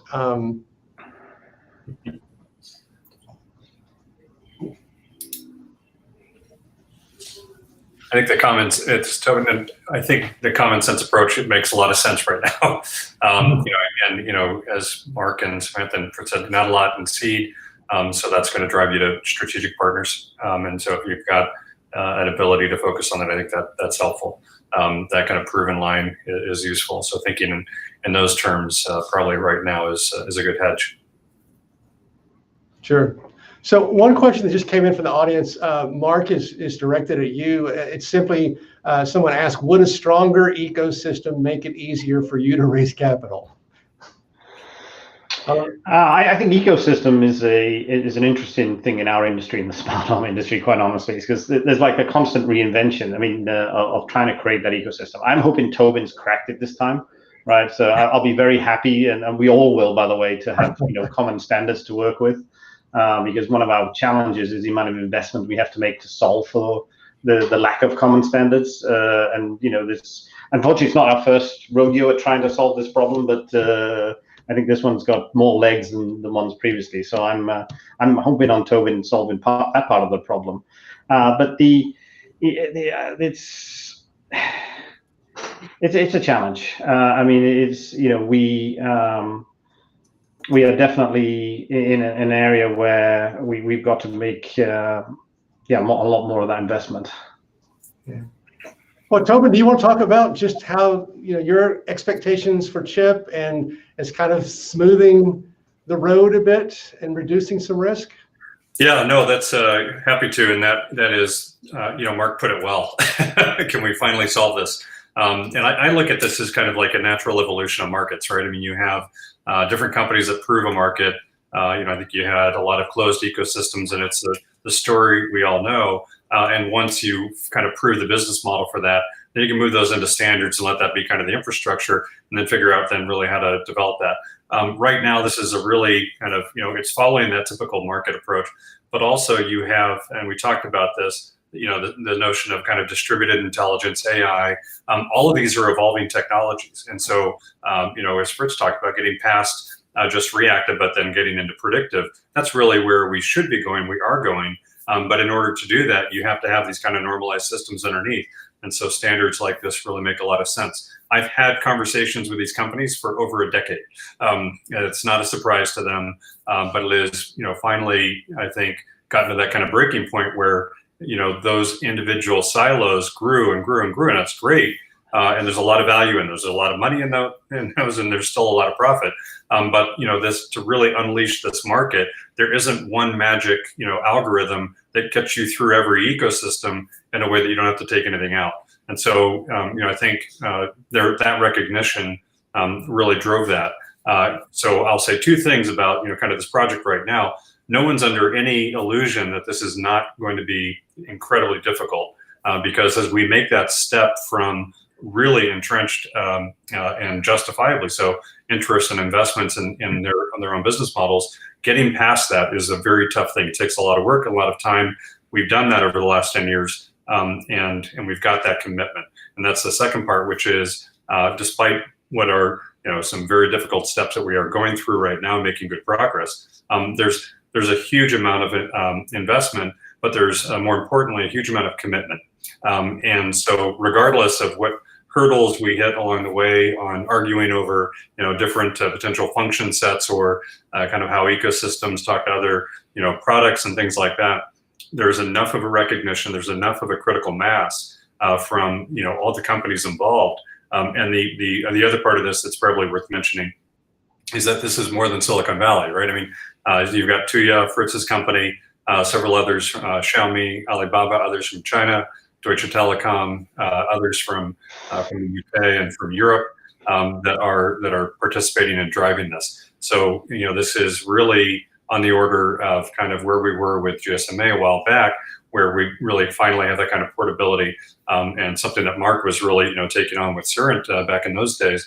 And so we're finally getting past those hurdles. So it is the right problem to solve, and it unleashes so much. Because right now there's so many hurdles in front of these new technologies that should be easy to really jump on, but you have to have a good normalized base to do that. Right, and I think to someone's point earlier, then maybe it was yours, Tobin, companies have to start differentiating on things other than their networking protocol or something like that. Yeah, look, there's a huge investment we have to make in terms of interactivity with other silos, and that's a large chunk of what my R&D budget is right now, which I will happily move on to something that delivers much more value and features. Yeah, absolutely, yeah. That also reminds me, we haven't talked a lot about tech giants, and of course the tech giants are all, in the CHIP consortium, but they have lots of moves going on in the market right now. Some of them I noted earlier. What's your take on the impact of the tech giants in the smart home industry? There are people, that are very excited about their scale and their impact. There are some who are concerned for a variety of reasons. What's your Fritz? What's your take on just kind of tech giant impact on the smart home industry? Yeah, it's a really good question. For us, it's a little bit of a complicated answer, I would say. On the one hand, they're huge partners for Tuya. You look at from a cloud standpoint, from a voice services standpoint, they are very important partners, and we do a lot together. On the app front and app stores, a big part of our ecosystem. But also competition with brands that we're enabling. So I think to a certain degree, it is a complicated relationship. Bringing huge awareness to the industry, the impact of voice on accelerating the business and bringing kind of smart home mainstream has been enormous. But as we were just talking about, the siloed approach historically is not going to get that next leg up. So bringing the connectivity piece that we're working on together with Tobin's group is so critical to that, and seeing those tech giants come together to try to solve some of that, I think is really important. But it's for us, it's a complicated relationship. We have a very good relationship in many respects on the technology side. We work together from a business development side, but certainly some of our customers are competing with them as well. So it makes for an interesting dynamic. Sure. Do you see the tech giants moving into some other industries or channels the way Google and ADT have partnered now? And I mentioned the healthcare moves. Any thoughts about some of these other channels that we might anticipate them heating up with tech giant activity? I can start with part of that. I think the ADT Google piece is a good example where being able to take advantage of professional installation in addition to the DIY piece, that's something that many of these tech giants, whether it's relationships with builders, whether it's professional installation, the whole recurring revenue-based subscription models we were talking about, that's traditionally not been where they've lived in a B2B space. And so I think seeing them expand into that with the ADT relationship makes a lot of sense to me. So I wouldn't be surprised to see more of that, trying to evolve into more B2B relationships to penetrate some of those other areas of the market. I think that's a really interesting point, because I think that if you look at the tech giants, what then you're saying is basically, and I agree with part of what you said, Fritz, and the other part, I think Google and AT&T is a kind of a mixed bag, but they're looking for alternative paths to the consumer. And those alternative paths are through companies like ADT or other companies who have a very strong relationship with the consumer and able to offer them the technology on top. And I think that is absolutely the path. Having tried to build a DIY system in Google's case, and it's still the ecosystem, as we all know, eventually didn't deliver anything what we expected it to. Having to look for alternative, and security is kind of safe ground. There's a relationship with the consumer. There's already a service market there. I think there's a number of others that can potentially expand from that. But I think, if you are going to address the consumer, I don't think you can do it through a pure sort of tech giant. I'm just going to steamroll everybody else, because there's just too many problems potentially to solve. So I think we will absolutely see more partnerships and more whether across the whole board, whether it's from healthcare to energy utilities to security. And security, I think, is an easy one to go after, but I don't think it'll give them what they want eventually. Yeah, it's interesting. Certainly Amazon and Google both have shown interest in security, but these are companies that love scale, right? And so however they play, they want it to be as broadly as possible. I think there's interest in where Google will take this to to build the kind of scale that they want. All right, well, this has been a great conversation. Any closing thoughts you would add just about the investment landscape or any other insights before we wrap this up? Well, I would jump in and just say that I think it's a really exciting time to be in this market. We're very bullish on big tech.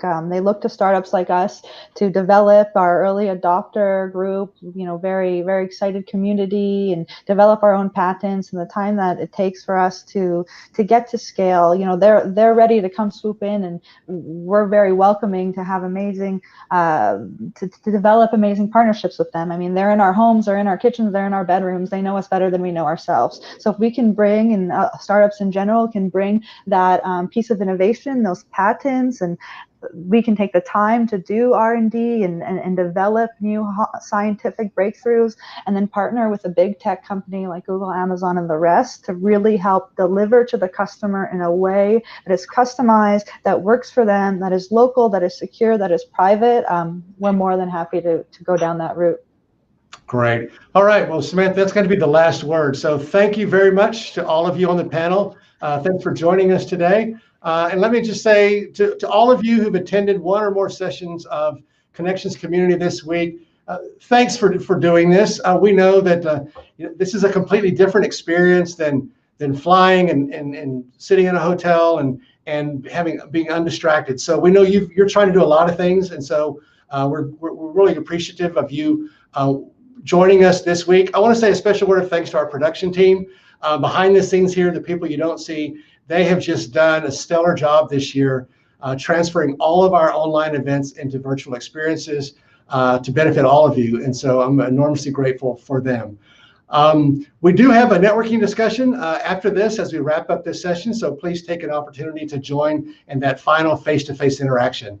But again, this is Brad Russell on behalf of the Parks team. Thank you. Be safe, be well, and we'll see you online again soon. Thanks.